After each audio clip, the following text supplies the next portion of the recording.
Welcome to Global Money Talk, brought to you by Sampro TV. Greetings to all of our viewers from across the U.S., Korea, and around the world. We're coming to you live from the floor of the New York Stock Exchange in New York City, the financial capital of America. I'm Remy Blaire, and joining me today at the New York Stock Exchange for our market briefing, as well as our insight leader, and to weigh in on the top stories of the day is Tai Wong, independent proprietary trader. So Tai, happy National Pasta Day to you. Good morning. It's a great day. I love pasta. I'm one of those guys, I'll go into an Italian restaurant, have the pasta appetizer, and then the pasta main as well. And of course, my absolute favorite is the great Italian restaurant Babbo in the West Village. They actually had for a long time a pasta tasting menu. Probably still have it. I mean, I haven't been in many years, but that was just heaven. And the other day today is Eminem's birthday. Yes. Happy birthday, Eminem. Yes. I have a funny story about that because this is back probably 15 years or so, and I'm a country and western fan. Don't ask why. A boy from New York is a country and western fan, but be that as it may. I saw something about maybe it had been his birthday, and I said, "Oh look, it's Eminem's birthday," and people on the trading desk, one guy spit out his coffee so hard he had to replace his keyboard. I'm like, I don't know anything about this guy. It reads like it's a Eminem, but I thought it was very, very funny. That's really funny. I thought you were going to say before we started you had an Eminem story, so I thought you were going to say that you have met him in person before, or perhaps you used to rap with him. Sadly, you don't want to hear me rap or sing or do anything with maybe just talk, or maybe not even talk. But just like, who is this Eminem character? I think I said. That's really people funny. Just were beside themselves. That's funny. But Tai, do you have any favorite Eminem songs? I couldn't say that. I probably, honestly, I don't know if I would recognize him. If we walked right along the aisle here, you'd probably say, "Tai, that's Eminem." Okay, you would have to do that. Well, maybe one day at the New York Stock Exchange we'll have a cameo appearance right behind us. Sounds good. That would be fun.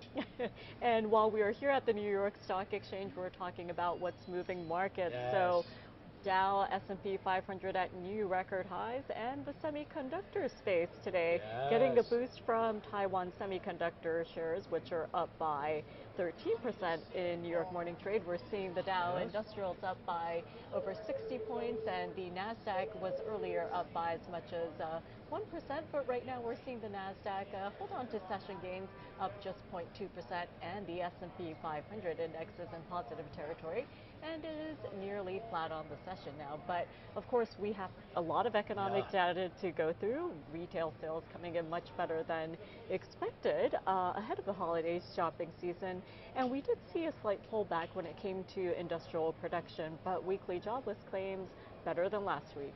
So it's a lot to unpack there, but let's start with Taiwan Semiconductor before we get to the data. So Taiwan Semiconductor, after AML's sort of disaster a couple of days ago that dragged everything down, all the tech down, and basically I think the S&P 500 down over 0.5% on Monday, Tuesday, is Taiwan Semiconductor put on their Superman cape. And came out and is saving the markets. I mean, they had a real great report. They reported net profit probably beat by close to 10%. The third quarter revenue up 40% from last year, and their gross margin. We're talking about gross margin, about ASML, 50% gross margin. Well, their gross margin is looking around like they're reporting about 58% on gross margin. So you're making 60 cents on every dollar you sell is profit, which is pretty amazing. It is. But I guess when you're the world's leading semiconductor manufacturer, you could certainly say that. You could see where that comes from, and they are actually building a lot of plants outside of Taiwan, because I think having all your plants in Taiwan, where with all the issues with China, it makes people a little nervous. So I think it's a smart move. And they said the CEO said, "We continue to observe extremely robust AI-related demand from our customers, and their sales on their 3-nanometer chips were really, really strong. 3-nanometer, I think, is the smallest chip they make. The Chinese are probably still at 8 nanometers, so they're really the leader in this. I don't know how much smaller they can get it at this stage with the current technology, but doing really well. They're up, 12-13%, and all the chips are up. All the chip makers are up behind them. So sort of Taiwan Semiconductor comes in for the same. Just quickly, Blackstone beat both in earnings and and revenue today, so they're up very strongly. Even though private equity, I think as a center or as a sector, has some issues given the high interest rates and the fact that they're having trouble, they're holding on to their investments all along. But I think we'll get to that another day. Marsh & McLennan beat on earnings, not so much on revenue. And then late yesterday, Alcoa, which generally leads a lot of the industrials, did really well.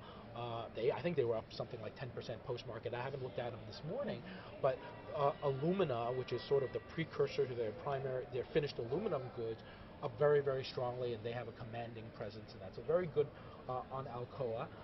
And after the close today, maybe we'll mention it tomorrow, Netflix. Netflix is always interesting because they can be very, very volatile. I'm just glad I'm not the Netflix sell-side market maker. But back to the data today. So retail sales, quite strong ex-autos. So the American consumer is alive and well. Weekly claims, which we've been talking about since last week's big 254,000 number, was actually revised higher to 260.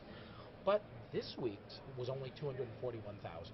So I think that calms the market a little bit, and it's also important because this represents last week, which was the survey week for payrolls. Now I think people will discount payrolls a little bit, especially since the Fed is now almost certain to just go 25 basis points because there's really nothing to say we need 50 and certainly nothing to say that we should pause. Both of those would create consternation, and the Fed is hell-bent on not consternation for the market. As you mentioned, industrial production was a little weak, but a lot of that has been due to, they think about 3/10 due to the Boeing strike and another 3/10 due to both hurricanes. So if you take those out of the equation, industrial production was okay.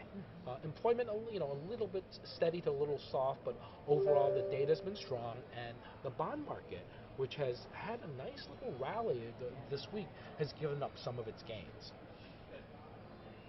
Yeah, and Tai, that's a lot to digest, but as you highlighted, we've had a lot happen, not just this week, but also this month as well, because when we started the show on the beginning of this month, there are a lot of risk events on the horizon, including the port strike, and then we had the hurricanes, and we're seeing the aftermath and the effects on key economic data releases. And as you mentioned, some of the volatility we saw in semiconductors this week, starting out with ASML and then now with this rally of Taiwan Semiconductor. It just shows how much volatility there is in the market and how much we're seeing in terms of volatility in price action as well. Yes, and with all that, amazingly, the S&P 500 is at highs and pushing higher, and it wouldn't surprise. I think was Goldman. Somebody said that they thought they could see the S&P 500 at 6270 by the end of the year, which would be a huge move. You can't rule it out because there is a lot of uncertainty, especially with the election. But looks like the S&P is probably happy now to go up 0.5% every day, or 0.3% every day, because there's just so much money in the market that's going in and looking for return, and people see that. Certainly investors see that the S&P just grinds higher, and you don't want to miss out on it. You don't want to be not in it. So even with all that volatility, the U.S. stock markets have done quite well. Yes, at the end of each trading session, we've been seeing more days where we get new records in the past several sessions for both the Dow and the S&P 500, despite all of this volatility. And it's not really bubbly. It's just sort of grinding. And there have been periods when the market just grinds, and you have to be part of it because you stand, I'm going to wait for the dip to buy. You don't get a dip to buy. Yeah. It's sort of like gold. Right? Gold had a tough week. Last week, the first 3 days were terrible. We got down to, not terrible, but not good. Got down to almost 2,600, and then it recovered all its losses in the last 2 days, and now we're trading at new highs, close to 2,700 again. This is in the face of a stronger dollar, which it usually doesn't react well to, but it's a bull market.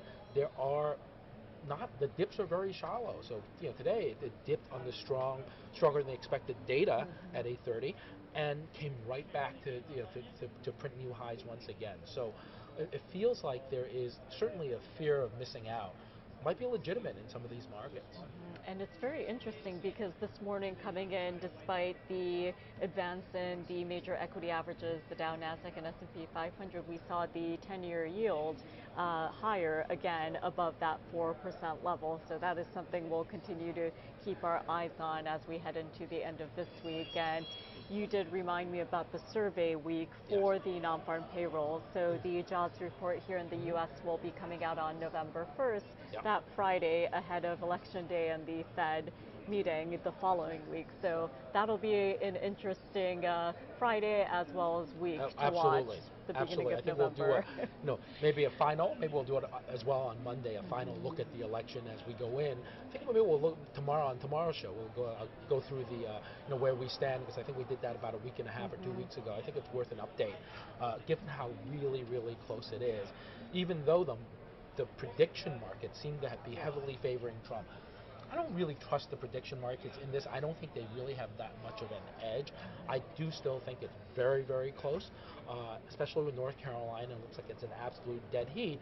And, President Trump has fewer paths to victory than President Harris. And without North Carolina, makes things a lot harder. So when we keep an eye on this, Stanley Druckenmiller, who worked for Soros famously for a long time and a tremendous investor in his own right, said the prediction markets are betting heavily on a Trump victory. So you could see some volatility if some polls change, some things change in that. And before I forget, actually, on the note of stock markets, the ECB cut 25 basis points today, as expected. The whispers about 50 basis points turned out to be sort of unfounded, which was sad, but I guess would have gotten a lot more volatility and interesting things to talk about. But Lagarde was guarded in her press conference. Most people are looking for now, I think, 50 basis points in their final meeting in December, because Europe economically isn't looking healthy, although inflation remains frustratingly relatively high.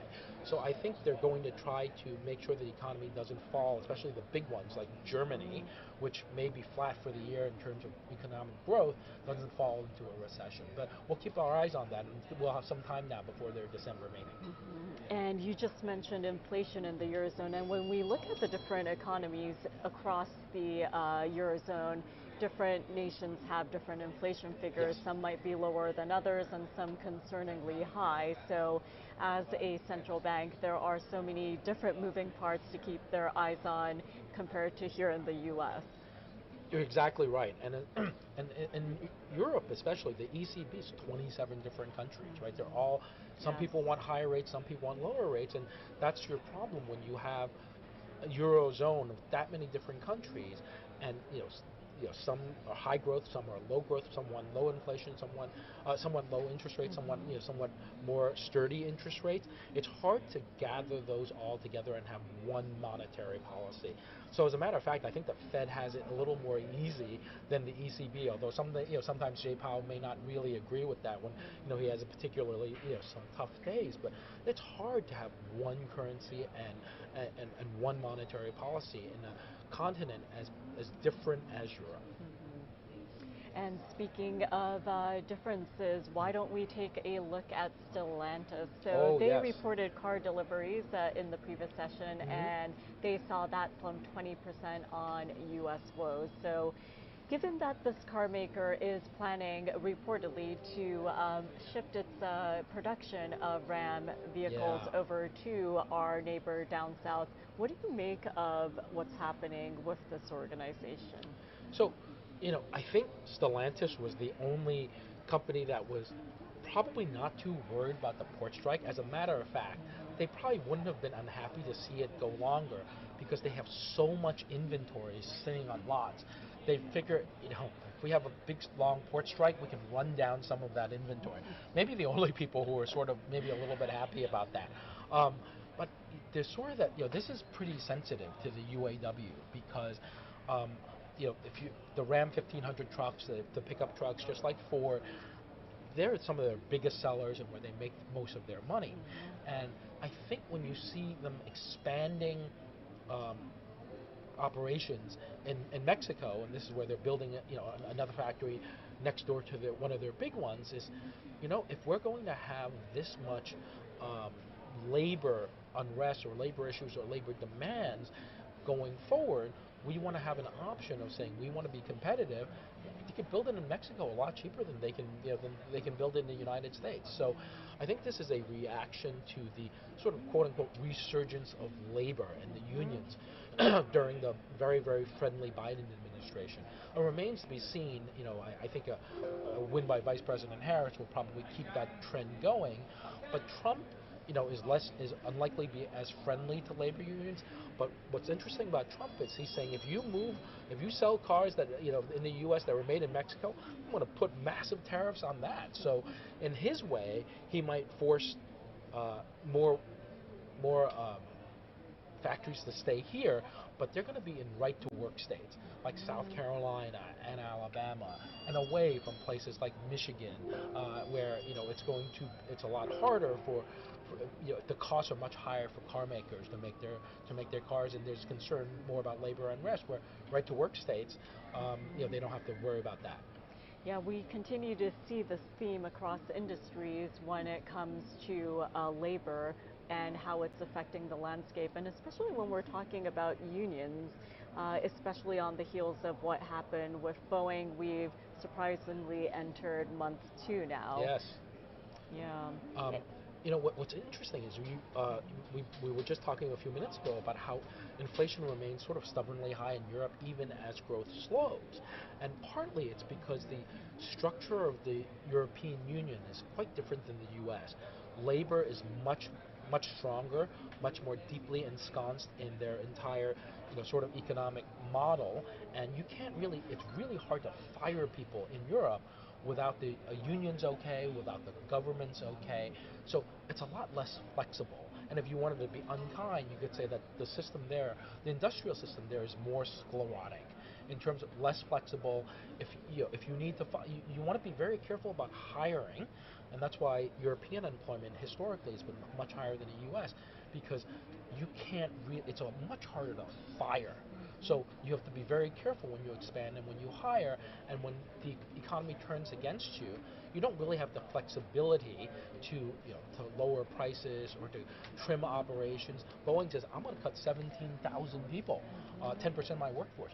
Even in Canada, if you have to cut more than a certain number of people, it's not a very high number, it might be a percent or whatever it is, you have to get the okay from the Canadian government, or certainly the banks did. It wouldn't surprise me if the rest of Canada had to do that. So the U.S. has a very, very free economic system, which is why we're more flexible, and Europe doesn't. So that's why they may have to struggle with lower growth, but inflation that remains high. And you bring up an important point when it comes to the hiring as well as firing landscape and the differences between the Eurozone and here in the U.S. And even when it comes to tariffs for automobiles, we've been hearing a lot about potential tariffs coming out from both the Harris as well as Trump camps. So I do want to take this opportunity to talk about the Fox interview with Harris. Oh, yes. What did you make of that, and what was your perspective and takeaways? So I wasn't originally going to watch it because I didn't, I really didn't think it would be that edifying. But then I read last night right after the interview, I read some coverage on it, and they said, really the vice president's sort of campaign wanted to keep the interview as short as possible. They were desperately trying to cut it off at the end, and that she didn't, very combative, didn't answer really any questions. I'm like, oh, okay. So this morning, I wake up and the first thing I look at is I look at Bloomberg. What are the news? And Bloomberg has a write-up saying, instead of combative, fiery, which gives you a different tone, and they give a more positive review. And I'm saying, well, and the problem with the mainstream media, and one of the reasons I guess places like FinTech or been successful, is Americans don't trust it anymore. And Bloomberg, as powerful as they are, with all the money that they have to, for their journalistic systems, really has, because Michael Bloomberg is the owner, they carry water a little bit for the progressive side of the aisle. So I said, okay, now I'm going to have to watch it. So I watched it this morning, and boy, it was pretty combative. Brett Baer, who's their chief political correspondent, and the vice president were constantly speaking over each other, and really, I think it's indicative that she agreed to an interview with Fox News.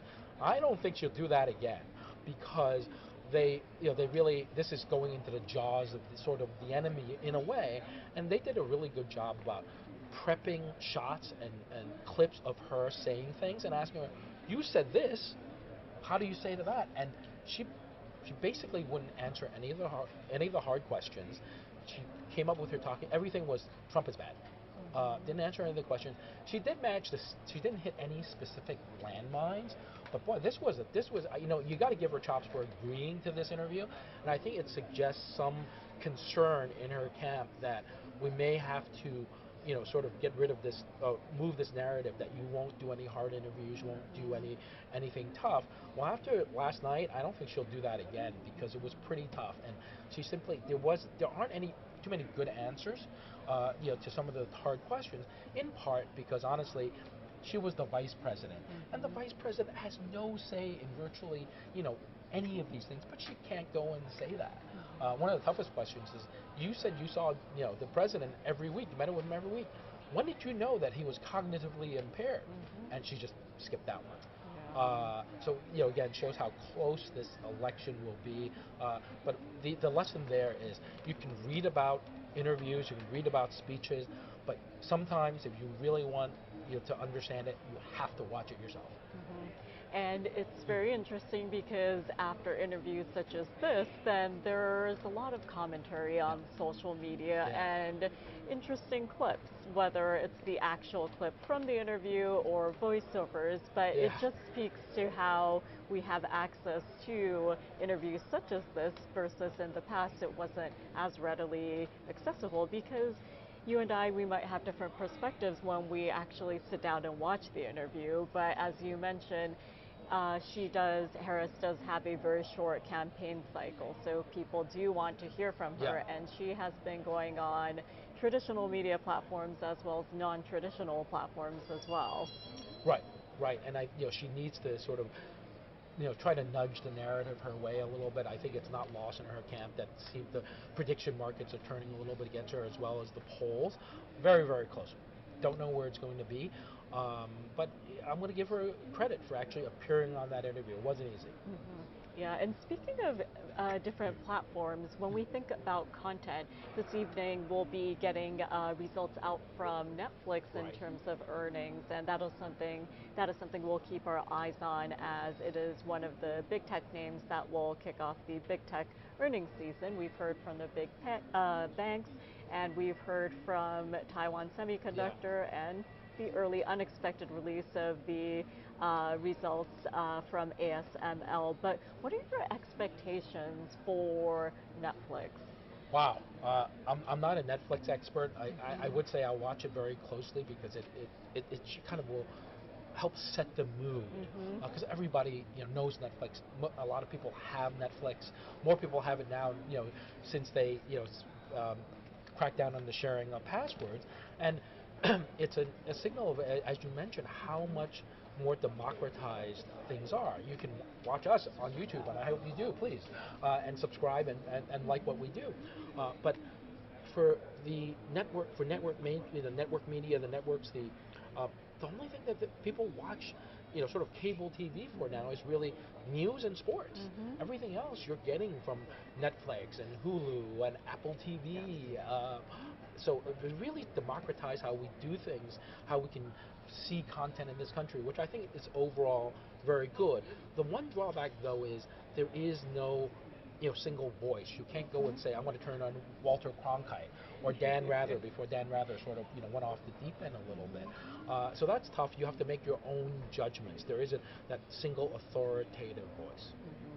And it's interesting because, as you mentioned, we do have access to so much content out there, and as we get later in the cycle with these subscription platforms, we might decide to get rid of the one that we don't watch as often. That's right. So if we have an average of 3 or 4 here in the U.S. in terms of subscriptions, we might choose to get rid of the one that we don't watch. And as you mentioned, sports is a big part of this. So we'll see what the results bring, and we will bring that to you live tomorrow morning. Yes. So right now we will take a quick break, and we'll be back with Tai for today's Market Insight. So don't go away. We'll be right back.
Welcome back to Global Money Talk, brought to you by Sempro TV. We're live from the New York Stock Exchange this morning, and we'll be taking a look at technical analysis, which is a method of analyzing securities that utilizes price as well as volume data, usually shown in charts. And these charts are analyzed with different indicators to make investment recommendations, and it's also been used by traders and investors and widely expected by regulators as well as academics. Now, while technical analysis does follow specific rules, interpreting the results can be subjective. Well, joining me today again is Tai Wong, independent proprietary trader, and he will dive into technical analysis with us. So Tai, welcome back again. Good to be here again. Yes, well, we had a quick break and we're here to do a deep dive into technical analysis. So when we're talking about analyzing securities or what's happening in terms of individual stock names, we have fundamental analysis as well as technical analysis. So what is technical analysis? So technical analysis, and I'm going to say to our viewers, there can be a lot of charts this time because we really can't do technical analysis without charts. But if you have questions, put them in the comments, contact us. We try to do our best to maybe either have another presentation on it or to answer the question. So go back, look at it, pause after it comes out. Absolutely free to do that. So in terms of the technical analysis, is really it's worth talking about the theory behind it, because there are some folks who say, this technical analysis stuff, it's garbage. We only believe in sales and earnings and all the, the hard stuff. The idea behind technical analysis is if you assume sort of, I guess, an efficient market, right? There are some really smart people who are looking at all of those things, the analysts who tell the traders what to do and the investors who listen to the analysts. The idea is that all the information that is in the market is actually in the price. And this assumes that it's a free market and there's a free flow of information. There's not a lot of insider trading, which I think in many sort of open capital markets that is true. All the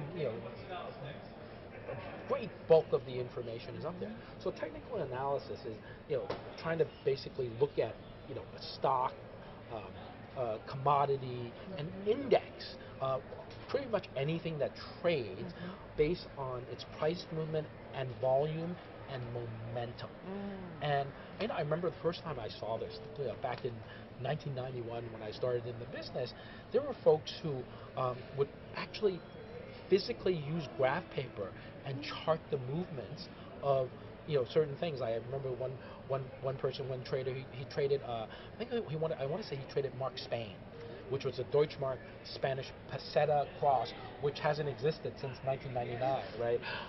I don't expect you remember that at all, but he would chart that by hand. But now the technology is so good, whether it's Bloomberg, whether it's TradingView, which is free, which is an awesome platform, you can flip back and look at any chart. And that's really important because, I mean, the easy thing about technical analysis, it's just basically looking at charts and figuring out what is going to come next. And you can look at a lot of different charts. Now, why is sort of this chart reading? What's really behind it? Well, what it's trying to do in microcosm is to understand psychology, human psychology.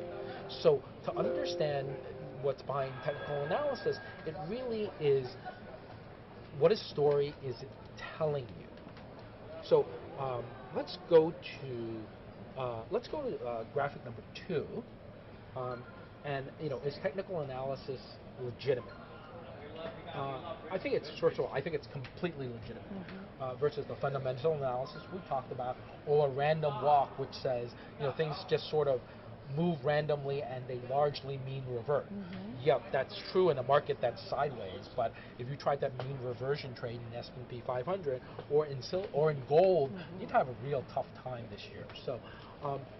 So what's important is a lot of market participants, I would say a great majority, look at it. So investors and speculators need to understand it. What I would also emphasize is that you should not use it in isolation. You shouldn't look at a chart and say, oh, I see this, this formation. It's definitely a buy. You've really got to understand the context and sometimes even the seasonality of certain things. The context is really, really important. And for me, I can't remember the last time I made a trade, whether it's to buy or to sell or even to hold, without looking at a chart. So let's move to graphic number 3, because there are sort of different kinds of charts, and it's important to talk about that. So, and I do apologize because I couldn't get them to be as visible and as legible as I'd like. But the things that you often see is a line chart, which is on the far left, which is what we often show when we show the intraday movements.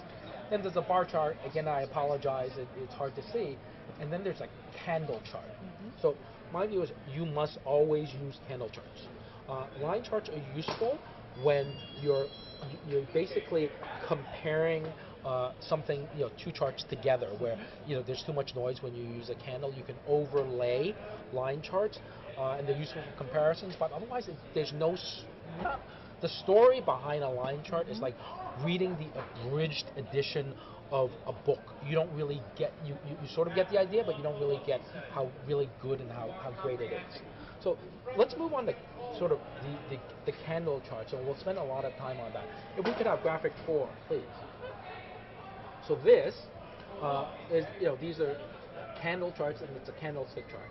It was actually developed by a Japanese rice merchant named Munehisa Hama. I hope I pronounced that right, Remy. Did I get that sort of okay? You did. Okay. In the 18th century. And this man was really, really successful. Some people say that because he could trade the rice market so well, and it's such an amazing network, that he was a billionaire in today's dollars back in 18th century Japan. So let's talk a little bit about the candlesticks, because for me, I look at it and I say it's second nature to me.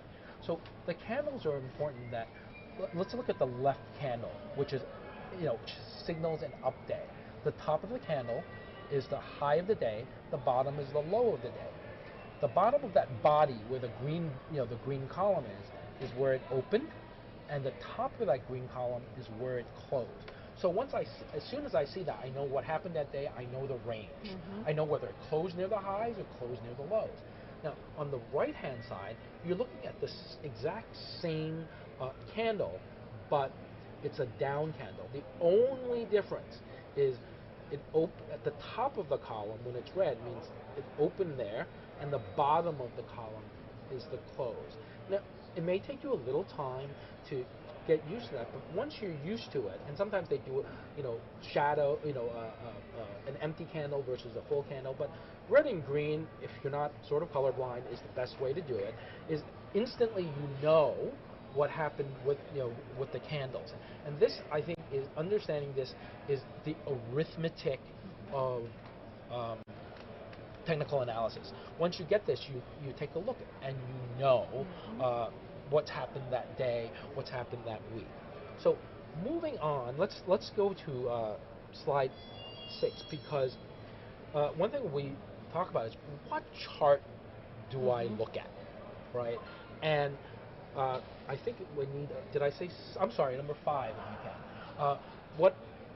What chart should I look at? Should I look at the 1 minute chart, the 1 day chart, or the 1 week chart? And in the old days, when my colleague was actually physically drawing the charts, it's a lot harder to see. Now it's one click on on the button. 1 month, 1 day, 1 year. So the 1 minute, the 1 day charts, which are typically minute bars, and that you can't really see it so closely, is specifically, I think, useful for day traders who are trying to scalp as much as they can in and out during the day. Market makers. So if I'm looking, I would be a gold market maker, and someone would say, "Tai, where are you in 50,000 ounces of gold?" And I'd have to show a bid and an offer. I don't know which side the customer wants to trade. Now, depending on who the customer is, I might be able to guess, but I might not. So I'll have to look how do I'm not going to sit with 50,000 ounces of gold. That's a really big position. So I'm going to have to decide, if I had to hedge it, which is the weak side of the market. And I actually have this chart running on my desktop the whole time, and I'd look at it constantly, thousands of times a day. So that's good for market makers. Programs don't look at a chart, but they certainly have the data behind it.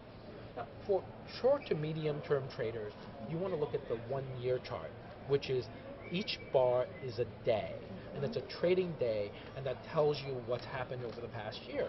You can look at, and it gives you sort of a better perspective.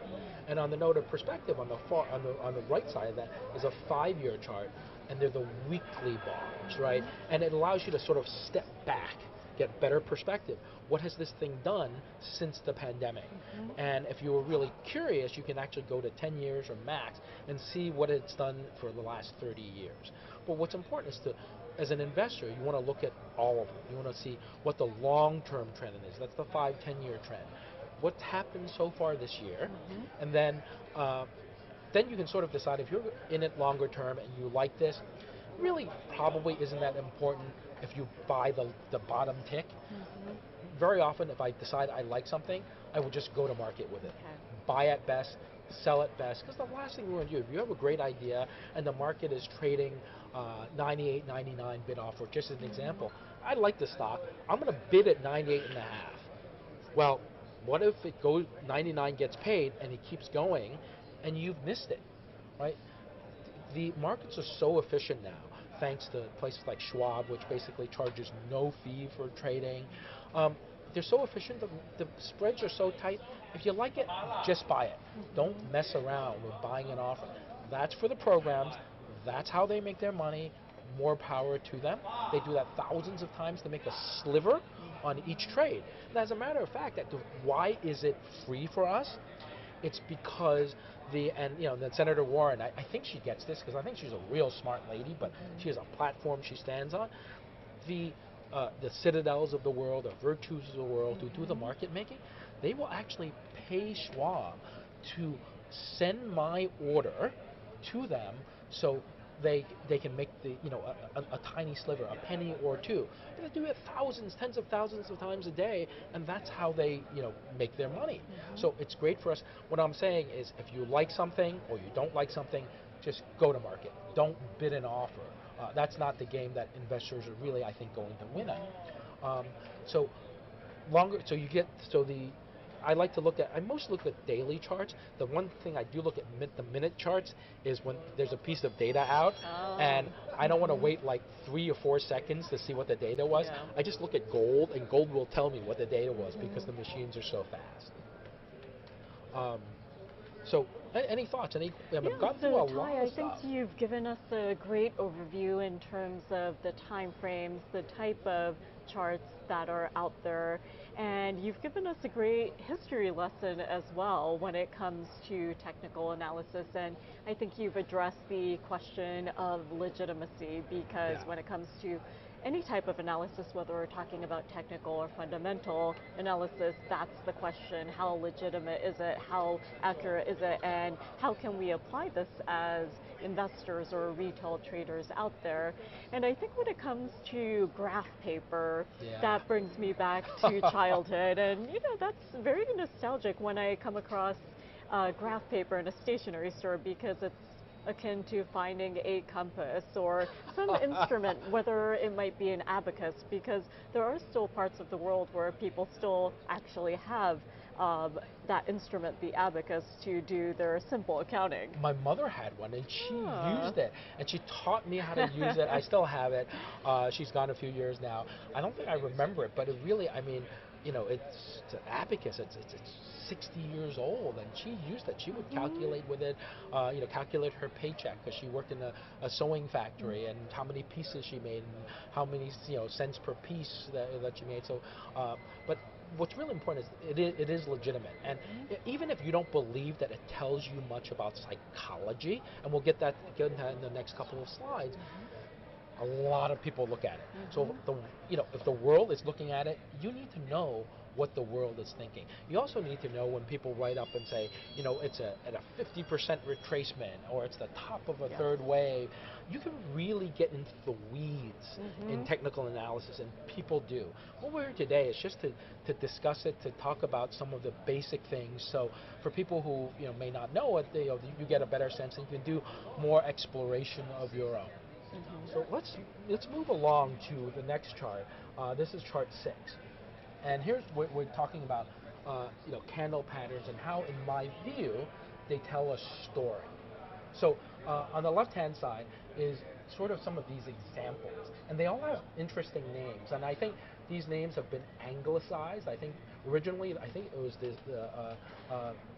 Mr. Hama in Japan who came up with these things. He had probably different names for it, but it's a little tough for Westerners, so we've changed it in things that we can understand. But I bet doji is probably a Japanese. Is doji a Japanese term? It is? What does it mean in Japan? Oh, well, I'm not quite sure what it means, but as you mentioned, Tai, when it comes to some of the names or the terminology for these candle patterns, if you can read these Chinese characters, it's more intuitive to understand what they stand for. The terms for example, whether we're talking about the hammer or the hanging man, if you look at the actual characters, it's more representative of these patterns. And I see.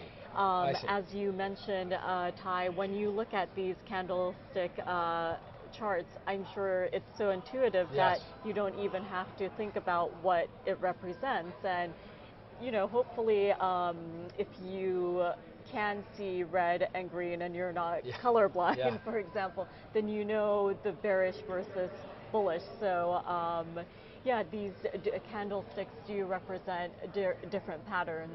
So if you could explain that to the Sure. audience. So let's talk about these. So hammers, literally, they have a small body and long shadow. So if you look at the upper left pattern, that's a hammer. Dojis have long shadows and almost no body. And what I mean, so a hammer says the range was a decent size, but the close and the open were not too far apart, right? And that might suggest that the market has a certain opinion. A doji, and I love that. I remember somebody asked, "What is a doji? Why is it called a doji?" Mom said, "I don't know, but it's cool." A doji says it had a big range, but it closed and opened in exactly the same area. Basically, there was the opinion might have fluctuated, but it actually came back to where it was. And these are actually very powerful candles because they tell, in my view, they tell a story. Now, remember, I highlighted that surrounding candles are very important. Let's look at the middle two patterns. One is an inverted hammer, and the other is a shooting star. I prefer to use the same term, just me, but they're basically in shape they're the same thing, but they tell a very, very different story. So on the top, that inverted hammer is very bullish because it's come at the end of a downtrend. And it says, the market finished higher on the day, and is often likely to be followed by higher candles or higher price action later on. The shooting star, or as I think about it, an inverted hammer, at the end of an uptrend, is a really good story because it says it opened, sort of, at a certain level. It went up to new highs, right? Because that's the top of the shadow. And then it fell and closed at the lows. So that suggests a change in psychology, at the end of an uptrend. At the end of an uptrend, that is a big warning sign and suggests that the next candles could really be downward price action. That, it tried higher and it failed and it closed below the open. Now, if you look at the right, probably my favorite, I always like writing about it, is the gravestone doji. Right? It had a big shadow. It opened at the lows, rallied up to the highs, and then closed back at the lows. At the end of an uptrend, that's hence gravestone doji. And I guess if the kanji, maybe that was it has something to do with that. But the dragonfly doji, which is the mirror image, tells a different story, the opposite story. At the end of a downtrend, it tried much lower, and then it came and finished unchanged.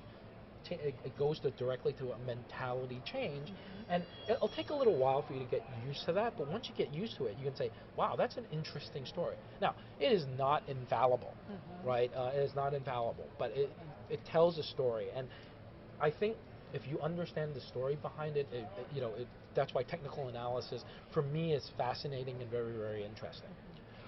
And Tai, before we move away from this, I wanted to double check to make sure that we got the right Chinese character or the kanji for doji, because do, the first part of it, it means the same or at the same time, and ji, it could be thing or time. So I just wanted to make sure that it wasn't the kanji combination for at the same time. It's actually the same thing. Okay. Yes. Right. It makes a lot of sense. Yes. And it's cool. Doji. Everybody can remember that. And I love one of my favorite terms. So let's go. There are a couple more patterns I want to go into. Let's go to graphic number 7. So these are the bullish and bearish engulfing patterns are really important, and you can see them. You see them kind of a fair amount. So on the left-hand side, you can see the middle bullish engulfing, bearish engulfing. And what that means is, that red candle on the top says, yesterday was a down day, but today we opened lower, tried lower. That's the lower shadow. Then we rallied up and closed near the highs. So that's a turn in sentiment. And the range today was bigger than yesterday, and it's a change. It's bullish. We call them sometimes outside days. And then the opposite is a bearish engulfing day, where yesterday was an up day, but today tried higher, finished lower, and it's a down day, something must have changed in the thinking. So that's really you know, also a powerful candle. Now, not infallible once again, because maybe some news came out, and maybe let's say Nvidia got a bearish engulfing candle because that ASML news came out, and something else dragging on it. Or bullish, maybe today the TSMC came and bailed everybody out with their Superman cape. So you can't say that I'm gonna bet the house on this, but it suggests a change of sentiment and possibly a change in direction. That's why it's so powerful. And I just put in the middle there because I had a little white space. A bar like Marubozo, which is a positive one, is it opened at the bottom and closed at the top. Where a red one is it opened at the top and closed at the bottom. There's the doji again. And there are other ones that are not quite dojis, but if they have a little bit of high-low difference, it's called a spinning top. And spinning tops generally you're indecisive. You're big range, but you actually close to where you opened and you're not really sure. And then that brings us over to the right side. And they have these funny terms like stars and babies. But let's just look at the structures on the right side, the bullish abandoned baby. So that tells an interesting story as well. You have a down day, that red column, and then at the bottom it actually opened. It opened down, tried lower, but finished positively. And it says, oh, why did it happen? And then if the next day you get a big jump, that means that day where it opened lower, tried lower, but finished positive, suggested again a turn in sentiment. So you're really looking to tell these things looking to tell turns. And similarly, at the very bottom, you have the bearish abandoned baby, where it was an up day, it tried higher, finished lower, and the next day it went down more. And so these terms are, and they're sort of interesting to remember, right? It's an abandoned baby. It's sort of hanging out there. Nobody wants it. Kind of sad, but it does give you a picture mentally of some of these patterns, and that's why I think technical analysis is the best when it tells us when the trend is going to turn. Now, I don't have a chart on this because I didn't want to go a little bit crazy. But the other thing that's worthwhile is looking at the volume on up and down days. So if we looked at, say, ASML the other day when it collapsed, the volume was in the sky. So generally speaking, people say if you're rallying on strong volume, that's a good rally. But if you're rallying and the volumes diverge or the volumes are going down, they call that sort of momentum divergence. Like the prices are going up, but it's actually on pretty low volume. So the rally is shaky. And the opposite is also true. So if it's going down and volumes are high, that might suggest that a market that's very long, as it goes down, the longs are panicking and selling. So you want to look at volumes as well. It's usually a bar that it's a bar chart at the bottom of most charts that you can add on. It's something to keep an eye on. Again, not always infallible, but volume is very important. And sometimes we call it breadth, right? Yeah. Rallied on strong breadth. It rallied wide and volume was high. One thing I'd like to get to, and looks like I've been prattling on, and I want to get through everything. Let's go to graphic number 8 and talk about moving averages. The moving average is very basic. The simple moving average, which I've shown here on an Nvidia chart, is the average of certain prices over a period of time. The most common ones are 50 days, 100 days, and 200 days. The 50-day moving average is the short sort of moving average. So it tells you, what's happening short term. The 100-day is a little bit longer. The 200-day is considered long term. And those, if price action is generally above its moving average, which has generally been true with Nvidia, it says interpreters will say that this stock or this commodity or this index is in a bull market. It's continuing to move higher, because if it starts moving lower, then it suggests that below their moving averages, that means the price action today is below the average of what has been in whatever period of time. So, and then I think actually the bottom is, I have it in this list, is the volume in terms of what NVIDIA traded on those days. So moving averages are important, powerful, but you have to be very careful with them. So let's move to graphic number 9. I'll talk about some of the pitfalls of moving averages. They're certainly the basis of a lot of different studies, as I mentioned there. Now, you hear this all the time. When the 50-day moving average crosses the 200-day moving average, it's the golden cross. Everything's going to be awesome, and it's time to buy. On the other hand, if the 50 short-term moving average goes below the 200-day moving average, they call it the death cross. Prices going down, and you've got to sell.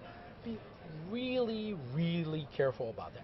Historically, that has been, I think, at least the things that I've traded, a little problematic. Okay. So, context. Don't simply trade on it's a golden cross, it's a death cross. Journalists and people and myself love to write about that because sometimes we have to have something to talk about and write about, and you will always mention this, but be very careful with it. It is also very commodity and security specific. There's some things that trend very well, in which case moving averages are worthwhile, but there's some things that can trade back and forth, very volatile, things like silver. I'd be very careful about, because if you follow these moving averages, they can really chop you up pretty badly. So you hear about it a lot. Be very careful. Know what it is, but be very careful about it. Let's move to graphic number 9, because I want to get everything in. So other things that you hear about, the Fibonacci retracement, and that's based on this scientific ratio, maybe called the golden ratio, and it's about retracement. So they measure the low and the high of a certain period, and they say, oh, well, according to nature, these things are like magic. The most important ones are it's the 38.2% retracement. It should be support there. A 50% retracement. Oh my goodness, it broke through the 61.8. It's going down. There is some element of truth to that, because if enough people look at it, they will trade on it, and therefore it does become sort of support and resistance. It's a little mystical to me. I know it's scientifically good in nature, and maybe our psychology is based on that, but it's sort of mystical. I look at it because other people look at it, but I don't really trust it. Then we move to Elliott wave, and there are Elliott wave adherents, and if Fibonacci is mystical, I mean, they're religious. The religiosity in Elliott wave is amazing. This is the third wave. It's the biggest wave. It's just a retracement of the third wave. It's the A correction. It's the B correction. And after a while, you're like, and the thing with Elliott wave technicians, they so truly believe in it, is, the Elliott wave is never wrong. I've just read it differently. Listen, if it works for you, and by all means, use it. But it's just, there's too much for me. I really just don't follow Elliott wave much at all. But there are people who do it, and I'm not going to, if you like it, it works for you, please do. The Mark Analytics is a guy who, very successful. It's a moving average calculation. It's so good that Bloomberg bought the rights to it, and you have to, if you pay $2,300 a month for Bloomberg, or $3,000 if you're a single user, you can get access to that.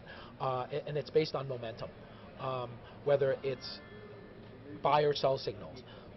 Good in a trend, very dangerous in a ranging market. Moving along, let's go to slide number 10, because I'm running short on time. So, some final thoughts on this. I think technical analysis, their efficacy has changed over the last 10 or 15 years, in large part because the machines dominate trading in everything, 80-90% of trading. So in the old days, they would ask me for 50,000 ounces of gold. They don't really do that anymore. They stick it into a program, and the programmer could do it in 100-ounce chunks or 500-ounce chunks. Machines have no feeling. They don't care that the market's dropping or the market's rallying.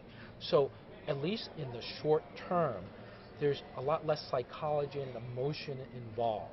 So be a little more careful about it when you're using that in the short term. In the long term, people program machines and it matters. But in the short term, I think it's less efficient than it used to be. So sorry to be, to have rushed it, and we needed a little more time. Well, perhaps in another episode we can do a deeper dive on these individual sections, because we were able to cover a lot of ground, but as you mentioned, technical analysis does involve a lot of moving parts. So Tai, thank you so much for joining me for Market Briefing as well as Market Insight Thank you so much for putting up with me talking nonstop for a half an hour. It's been a pleasure, Tai. Thank you so much. Thank you. And that will do it for Global Money Talk live from the New York Stock Exchange. We're so excited to bring you daily coverage here on Sempro TV. You can also check out the show anytime on our YouTube channel by searching Global Money Talk. Thank you so much for joining us today, and we'll be back bright and early tomorrow. Have a great day.